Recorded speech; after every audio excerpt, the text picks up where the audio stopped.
जी कासिम साहब, जैसे कि आपकी वीडियो आ रही हैं और हर वीडियो में ना कोई ना ऐसे सवाल होते हैं जो कमेंट्स आ जाते हैं और काफ़ी इंटरेस्टिंग सवाल होते हैं और आपकी वीडियो भी काफ़ी इंफॉर्मेटिव और इंटरेस्टिंग होती है। एक सवाल आपने लास्ट वीडियो में बात की थी कि सूरज की जो हमारे कई करोड़ों किलोमीटर दूर है बन रहा है, फिर उसको पहुंचने में 8 से 10 मिनट लगते हैं। तो ये क्या सिस्टम है? वो कहते हैं कैसे ऊपर बनती है और कैसे 8 मिनट में किस तरह हमारे पास पहुंचती है और ये मेजरमेंट कैसे किया गया है कि ये 8 मिनट में पहुंच रही है? हाँ, देखें ये चीज़ें आम बंदे के लिए समझना थोड़ा-सा मुश्किल होता है क्योंकि उसका इसका कंसेप्ट नहीं होता। लेकिन मैं चाहूँगा, मैं कोशिश करूँगा क्योंकि मैं कोशिश नहीं छोड़ता कि मैं उन साइंटिफिक बातों को या उन साइंसी हक़ाइक़ को हाँ, अगर आप कहें तो मैं सराइकी में भी बयान कर सकता हूँ, लेकिन मैं अनफॉर्चुनेटली सराइकी में कुछ अल्फाज हैं नहीं उसके लिए, इसलिए मैं उर्दू में बात करूँगा क्योंकि उर्दू में फिर भी हमारे पास बहुत सारे अल्फाज ऐसे हैं जो कि आपको समझ में आ जाते हैं और आप समझ जाएंगे। देखें, 8 मिनट का जो बात कही है वो ऐसे ही है कि जैसे आपने बल्ब रोशन किया, जी। उसमें करंट आया तो उसने बल्ब को रोशन किया, ठीक है। जब वो बल्ब रोशन हो गया, अब उसका क्या होगा? अब वो बल्ब यहाँ पे अगर रोशन किया है, उस दीवार तक जाने में उसको कुछ टाइम लगता है, कुछ सेकंड लगते हैं ना। लगता है। तो इसी तरह ही है कि जब रिएक्शन होगा तो उससे एक लाइट पैदा होगी, यानी कि बल्ब जला है तो वो बल्ब, जैसे सूरज में एक बल्ब जला है, उसकी लाइट हम तक आने के लिए 8 मिनट लगेंगे, ठीक है। तो ये ठीक है ना। कैसे मेजरमेंट किया गया कि 8 मिनट लगते ये हैं? साइंसदानों ने मैयर किया है कि वहाँ से एक एनर्जी का जो फोटोन, उसको हम कहते हैं एनर्जी का एक ज़रा, ठीक। जैसे रेत का एक ज़रा होता है ना, हुँ, हुँ। एनर्जी के भी ज़र्रे होते हैं। लेकिन हाँ, आम बंदे को नहीं पता कि एनर्जी ज़रों में आती है, या ये रोशनी या शुआएँ, या ये जो हमारी रोशनी होती है या लाइट जिसको आप बोलते हैं, ये लाइट जो होती है, लाइट तो आप चलें दूसरे कंसेप्ट में ले जाएंगे, अभी मैं लाइट का लफ्ज़ नहीं इस्तेमाल करता, रोशनी का। रोशनी ज़रात पर मुश्तमिल होती है, जैसे बारीक ज़रात होते हैं मट्टी के या इस तरह, लेकिन ये ज़रात हमें नज़र नहीं आते, लेकिन होते ये ज़रात ही हैं जिसको हम मैटर बोलते हैं।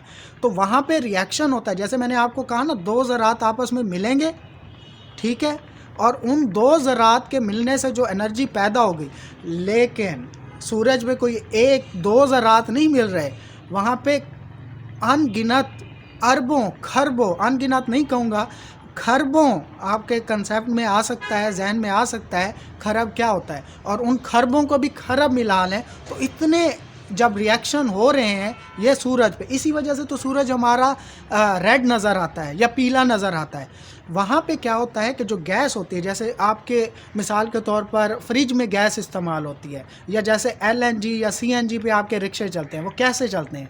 वो गैस में रिएक्शन होता है ना, तो उससे एनर्जी पैदा होती है और आपका इंजन चलने लग जाता है। तो इसी तरह जो है, ये सूरज की गैसें जब आपस में, सूरज के ऊपर ख़ास किस्म की गैस है ये, सीएनजी वाली गैसें नहीं, ठीक है ना। हाइड्रोजन और हीलियम, ये सूरज के कोर में, देखो बॉल है ना सूरज, एक उसकी ऊपर वाली जगह है, जैसे ये एक छत है सूरज की, एक कमरे के नीचे वाली ज़मीन जगह, ज़मीन पे सूरज की ज़मीन जो एंड में, सूरज की कोई ज़मीन नहीं है, सूरज सिर्फ गैस से बना है।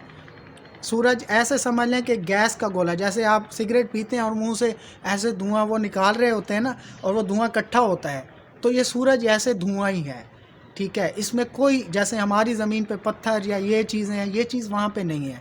तो वही गैसेस ऊपर आती हैं, फिर वो जब नीचे जाती हैं, रिएक्शन होता है, वो लाइट निकलती है, और वही लाइट हम तक पहुंचती है। तो ये है कंसेप्ट इसका, सोलर एनर्जी का और सूरज का। तो ये सूरज हमें इसीलिए पीला नज़र आता है कि वहाँ पे वो जो केमिकल रिएक्शन, जैसे आप आग जलाते हैं, आग किस कलर की होती है?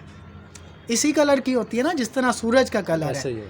ठीक है ना। तो आप ऐसे ही आसान अल्फाज में मैं कहता हूँ कि आप ऐसे ही है कि सूरज को एक बल्ब समझे, बल्ब के अंदर गैस है, जैसे ही आप उसका लेकिन ये कोई स्विच नहीं है इसको जो इसका बनाने वाला है उसने एक मरतबा स्विच दबा दिया इसका, ठीक है, वो रिएक्शन हो रहा है, गैस रिएक्शन। इसी तरह हमारे न्यूक्लियर, जो अभी हमने पिछली वीडियो में बात की थी, न्यूक्लियर फिजन प्लांट में, वहाँ पे भी आप ऐसे बस स्टार्ट कर देंगे और फिर बिजली पैदा होती रहेगी।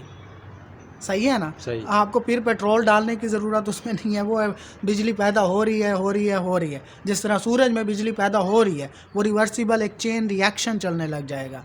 उस चेन रिएक्शन से हमें एनर्जी जिस तरह सूरज से मिलती है, तो सूरज एक बहुत बड़ा बल्ब है इस कायनात में। क्योंकि आप देखते हैं ना, जब सूरज हमारे सामने से हट जाता है तो फिर क्या हो जाता है, रात हो जाती है। अभी थोड़ी देर बाद जो है, ये सूरज डूबा नहीं है, हम कहते हैं सूरज डूब गया है। ये बस ये है कि जो हम जिस जगह पे बैठे थे, हम इसके अपोजिट आ गए।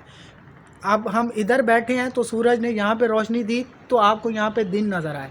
जब ये साइड इधर आ जाएगी तो ये क्या हो जाएगी, रात, और इस तरफ जो साइड होगी ज़मीन की, वहाँ पे दिन हो जाएगा।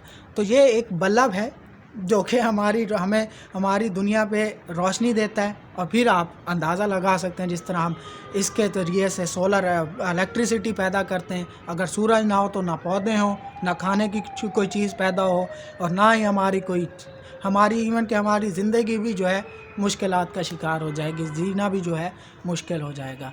तो सूरज हमारे लिए इस तरह से एक रहमत भी है और ब्लेसिंग भी है। जी हाँ, ये आपने जवाब सुना है। बाकी जितनी तहकीक करें, ये नेचुरल चीज़ें हैं, उतनी ही मैं बातें। तो कहूँगा आप लोग खुद से तहकीक करें इन चीज़ों पे। ये बहुत ही नेचर को समझने में एक बहुत ही मज़ेदार बात ये है कि आप इंजॉय करते हैं। तो आप इनको बजाय के एक बर्डन लेने के कि जी ये हमारे स्कूल में पढ़ाई जाती हैं, हमें रट्टा लगाना पड़ेगा या हमें याद करनी पड़े, इस चीज़ को भूल जाएं। आप सिर्फ इनको समझने की कोशिश करें और इंजॉय करें, जो कि इनमें अल्लाह ताला की ये कुदरत की चीज़ें हैं। खुदा के लिए तो उन्होंने कह दिया, ये बन गए, और ये चल कैसे रही हैं, इसको समझने की एक आपके अंदर जहन में ये चीज़ होनी चाहिए और आपको ज़रूर समझना चाहिए। जी, शुक्रिया।